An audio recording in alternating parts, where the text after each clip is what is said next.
Qur'ani tukufu katika sura 114, sura 2 tu zimeanza na kauli ya Allah, wailun, ole wake. Na zote hizi ole wake ni tahadhari ya Allah juu ya kudhulumu wanadamu dhulma za aina mbili.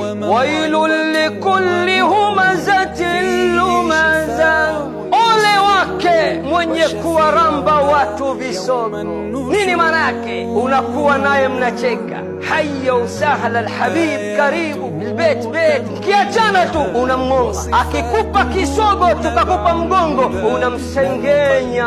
La ilaha illa Allah. Na ummatu Muhammad tunaongoza kwa kusengenya, na dhambi ya kusengenya ni dhambi kubwa sana.